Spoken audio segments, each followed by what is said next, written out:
पास मसला पूछने के लिए कुछ लोग आ गए तो 4-5 साल का बच्चा भी था जिसके वालिद ने गुस्से में अपनी बीवी को 3 तलाकें दी थी। तो छोटा सा बच्चा, कपड़े भी फटे पुराने, और हालत बता रही थी कि गरीबी है।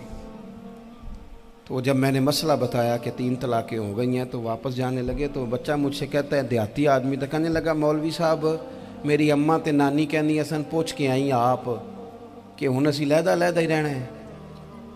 तो उस बच्चे की नौनिहाल की वो कैफियत देखी तो मैं रो पड़ा। मैंने कहा यार, ये बच्चा बेचारा माँ बाप के होते हुए ये यतीमों जैसी ज़िंदगी गुजारेगा क्योंकि बाप ने तलाक दे दी। किस तरह मसाइल नहीं बताए लोगों को, तालीम से आगाही नहीं किया। और इसमें बहुत बड़ा जुल्म है उन लोगों का भी जो जनाजे पे खड़े होके तो कह देते हैं, मेरी तरह के लोग, अच्छे उलमा की बात नहीं करता, वो कह देते हैं देखो जिन लोगों को जनाजा नहीं आता, भैया आपने किस दिन इशा के बाद क्लास लगाई थी जनाजा सिखाने की? ये तो आपने कह दिया लोगों को कुरान जी ठीक नहीं आता। तो यहाँ तो बेचारी बीबियाँ जिनको सही पढ़ना नहीं आता वो मिशन बना लेती हैं कि मैंने इतने 100 को कुरान पाक पढ़ाना है, बेवा हो गई हूँ, तलाक याफ्ता हो गई हूँ, सारी ज़िंदगी कुरान पढ़ाऊँगी। हम क्यों ये मिशन नहीं बनाते, क्यों इस तरफ सफ़र नहीं करते? एक तो दीनी मालूमात में, दीनी उलूम में अपने आप को लगाएं और ज़ौक़ पैदा करें कि जो चीज़ें मुझे नहीं आती मैंने वो सीखनी है, जो मामलात मुझे नहीं आते मैंने उनकी तरफ सफ़र करना है। एक तो अपना ये मिजाज बनाएं। और जब आप दीनी उलूम सीखते हैं तो पता है कौन सा मंज़र कायम होता है? मंज़र वो बनता है कि हज़रत अबू हुरैरा भी दीन सीखा करते थे, हज़रत अब्दुल्ला इब्ने उमर भी असहाबे सुफ़ा में रहा करते थे, हज़रत अनस बिन मालिक भी रहा करते थे। और ऐसा मंज़र बनता है कि हज़रत सैयदा खदीजतुल कुबरा रज़ी अल्लाह तआला अन्हा फरमाती हैं, सैयदा फातिमा हुजूर की गोद में बैठी होती थी और नबी पाक से बातें पूछती थी और हुजूर उन्हें बता रहे होते थे। सैयदा आयशा हुजूर से दीन की बातें पूछती। चौथा हिस्सा हमारी फ़िक़्ह के उसूल हज़रत फातिमा की, हज़रत आयशा सिद्दीक़ा की मरवियात पर मबनी है। अगर हमारी बच्चियां छोड़ दें डाइजेस्ट पढ़ना, छोड़ दें इधर उधर की मूवी देखना और वो किताब व सुन्नत पर आ जाएं, तो बहुत सारे मसाइल ऐसे हैं जो उलझने से पहले ही सुलझे हुए हों। दीनी तालीम का मिजाज और ज़ौक़। और दूसरी आयत करीमा मैंने तिलावत की, अल्लाह करीम ने कुरान मजीद में फरमाया, या अय्युहल्लज़ीना आमनू कू अनफुसकुम व अहलीकुम नारा, ऐ ईमान वालों खुद भी दोज़ख की आग से बचो और अपने घर वालों को भी बचाओ। ओ वालिद, वो माँ जो बच्चों को भूख से बचाने के लिए मेहनत करती है, उनको मायूसी से बहुत सारे माँ बाप ऐसे होते हैं जिनके पास कपड़े लेने के पैसे नहीं होते ईद पे। क्यों? अजान शुरू होगी जी, अजान सुने जी। अजीज़ भाई, जिस तरह हम अपने बच्चों को देखें, बहुत सारे माँ बाप के पास गुंजाइश नहीं होती, लेकिन इस नीयत से कि बच्चों के दिल टूट जाएंगे, ईद पे कैसे गुजारा करेंगे, मुश्किल से भी कपड़े ख़रीद के देते। इस तरह हम अपने बच्चों को भूख से, प्यास से, मायूसी से बचाते हैं। इस तरह हमारे रब ने हमारे ज़िम्मे लगाया है कि तुम अपने बच्चों को कोशिश करो दोज़ख की आग से बचाने की। हज़रत उमर फ़ारूक रज़ी अल्लाह तआला अन्हु ने अर्ज़ किया था, या रसूल अल्लाह सल्लल्लाहु तआला अलैहि वसल्लम, इस आया करीमा का माना क्या है? तो महबूब करीम अलैहिस्सलाम ने फरमाया, उमर, जिन चीज़ों का अल्लाह तुम्हें हुक्म देता है तुम अपने घर वालों को उन चीज़ों का हुक्म दो। जिन चीज़ों से रब रसूल तुम्हें मना करते हैं अपने घर वालों को उनसे रोको। अपने घर के अंदर निफाज़े दीन करने की कोशिश करो। मेरे भाई, बहुत ज़्यादा आजमाइश है हमारे घरों में, बेचैनियाँ हैं, इज़्तिराब है, बच्चों में सख्ती है, बहन भाई एक दूसरे के साथ लड़ते हैं, मिजाजों में तलखी आ गई। क्यों भला?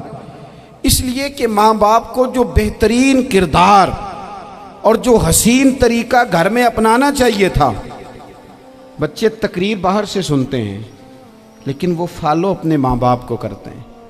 अगर माँ बाप में हौसला हो, सब्र हो, इत्मीनान हो, खुददारी हो, थोड़े पर गुजारा करने का मिजाज हो। देखें ना, आज डिप्रेशन है, टेंशन है, पैनिक्स अटैक्स हैं, बड़ी सारी चीज़ें आ गई हैं। क्यों भला? सब्र नहीं, तहम्मुल नहीं, बुर्दबारी नहीं। आजमाए। एक दिन एक बच्चा मेरे पास आ गया मदरसे का और आके वो रोने लगा। मेरे घर वाले कहने लगे खाना छोड़ दें, पहले इसकी बात सुन ले। मैंने कहा पुत्र क्या हुआ, किसी ने मारा है किसी उस्ताद ने? कहने लगे नहीं हजरत, घर फ़ोन किया था तो मेरी अम्मा और अब्बा की लड़ाई हो रही है। बच्चा कांप रहा है, टांगे कांप रही। मैंने कहा क्या हो क्या गया तुम्हें पुत्र, लड़ाई हो रही है तो घरों में हो ही जाती है। कहने लगे नहीं आपको पता नहीं, वो बड़ा सख्त लड़ते हैं।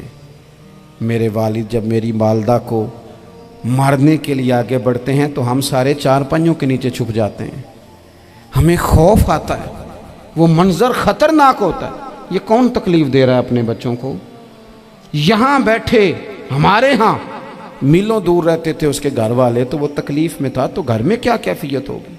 अगर हौसला हो, सब्र हो, कनात हो, अल्लाह के दिए हुए थोड़े रिस्क पर हमें राज़ी रहना आता हो, हमारे घरों में सुकून आए, इत्मीनान आए, हम जो ज़िंदगी बड़ी खुशी खुशी गुजार सकते हैं।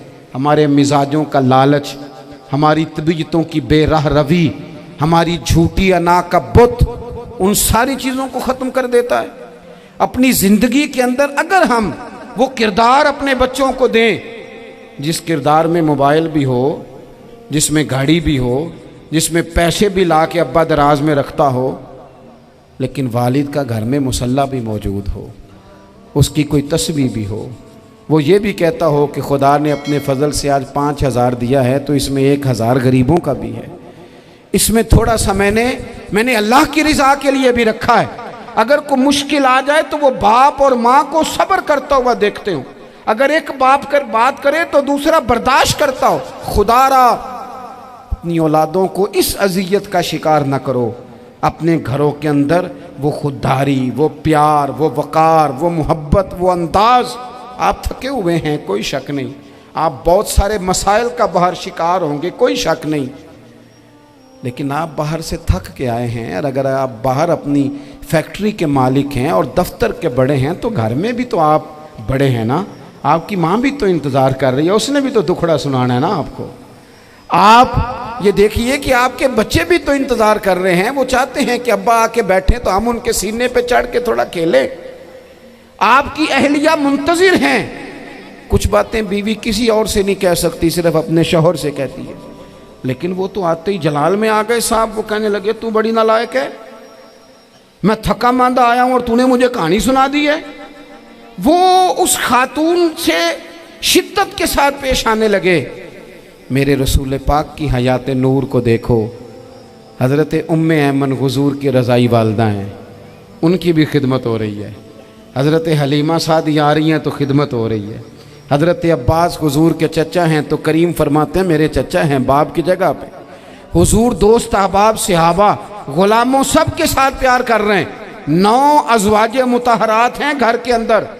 और कैफियत ये है कि हुज़ूर सिर्फ उनकी ज़रूरतों का ही ख्याल नहीं करते, ख्वाहिशात का ही ख्याल नहीं करते, बल्कि मेरे करीम का तरीका ये है कि कोई बंदा आज बोल क्या रहा है, वो कहाँ खड़ा है, आज उसके जुमले किस तरह के हैं, उसका लहजा किस तरह का हो गया है और उसे ठीक कैसे करना है। महबूब इसका ख्याल फरमाते, तवज्जो करते। मैं कहता हूँ कि हम सबको शौक़ आया है आराम करने का। मैं सुबह 11 बजे से पहले अपने घर से निकल आया था और ये वक्त आ गया है और रात को खुदा जाने किस वक़्त घर पहुँचना है। कई दफ़ा कैफियत ये होती है कि गाड़ी से उतरते हैं तो फिर दिल करता है कि कोई उठा के चलाए ना कभी। इसके बावजूद बहुत सारे लोग नाराज़ रहते हैं कि हमसे मिल के नहीं गए, फ़ोटो नहीं खिंचवा के गए, फलानी जगह चाय नहीं पी के गए। ये तसलसल है। लेकिन मैं जितना मर्ज़ी थका मांदा घर जाऊँगा ना, कभी ऐसा नहीं हुआ कि मैं घर जाऊँ तो बड़ी टेंशन में जाऊँ। मेरी घर वाली एक दिन मुझसे कहने लगी आपने कभी नहीं कहा कि मैं थका हुआ आया, बंदा थक भी तो जाता ही है ना, कभी कहाँ करे ना। मैंने उसे कहा पता क्यों नहीं कहता, इसलिए नहीं कहता कि मैं नहीं चाहता कि मेरे बच्चे ये कहें कि हमने दीन नहीं पढ़ना, हमारा बाप तो बड़ी मुश्किल में है। हम अपने काम के बारे में अपने घर में शिकवे करते हैं। आप किसी बच्चे से पूछ लें कौन सा काम करना है, कहता जो अब्बा जी कर दे रहे वो नहीं करना। क्यों? कि अब्बा जी हर रोज़ तो कहते हैं मैं बड़ा उलझ गया हूँ, ये काम बड़ा मुश्किल है। मैं चाहता हूँ कि मैं अपने बच्चों को ये बताऊँ कि पुत्र मैं तो जिधर जाता हूँ फूल ही फूल हैं। मैं तो जिधर से गुज़रता हूँ मोहब्बत ही मोहब्बत है, मैं तो जिधर से देखता हूँ दुआएं ही मिलती हैं, ताकि उनका शौक़ पैदा हो। मेरे अजीज़, आप थोड़ा सा दिल बड़ा करें। अगर आप एक की वजह से पूरा घर सुकून में आ जाता है तो आप दिल बड़ा क्यों नहीं करते? जगह ढूंढते हैं बस मुझे कोई तंग ना करे, कोई मेरी बाप माँ बदौलत को कोई परेशान ना करे। बुखारी शरीफ सुनिए, हज़रत आयशा सिद्दीक़ा रज़ी अल्लाह ताला अन्हा बैठी हैं। हुजूर फरमाने लगे, आयशा आज एक बात ना बताऊं तुम्हें? या रसूलल्लाह बताइए। हुजूर फरमाने लगे, जब तुम मुझसे नाराज़ होती हो तब भी मुझे पता चल जाता है, और जब राज़ी होती हो फिर भी पता चल जाता है। तो हज़रत सैयदा आयशा सिद्दीक़ा बात सुन के बड़ी खुश हुई। या रसूलल्लाह वो कैसे? हुजूर फरमाने लगे, कभी कभी तुम कसम उठाती हो। या रसूलल्लाह हाँ। फरमाया, जब होती हो ना राज़ी, खुश, तो फिर कहती हो मुझे रब्बे मोहम्मद की कसम सल्लल्लाहु अलैहि वसल्लम। फिर तुम मेरे नाम के साथ रब करीम का नाम मिला के कसम उठाती हो, रब्बे मोहम्मद की कसम। या रसूलल्लाह बिल्कुल ऐसे ही है। और फरमाया, जब तुम्हारे दिल में कोई बात होती है ना, तो फिर तुम कहती हो मुझे रब्बे इब्राहीम अलैहिस्सलाम की कसम, फिर तुम रब्बे मोहम्मद नहीं कहती। ये बुखारी मुस्लिम में मौजूद है। हज़रत आयशा सिद्दीक़ा ने तो बात सुनी तो खिल गई तबीयत, कहने लगी, करीम सदके जाऊँ, यहाँ तक ख्याल फरमाते हो? किसके जुमले कहाँ पहुँच गए, यहाँ तक ख्याल है? फरमाया, मुझे पता चल जाता है कि तुम्हारी कैफियत क्या है, कहाँ खड़ी हो। ओ भाई, हम तो अपनी माँ का भी ख्याल नहीं रखते।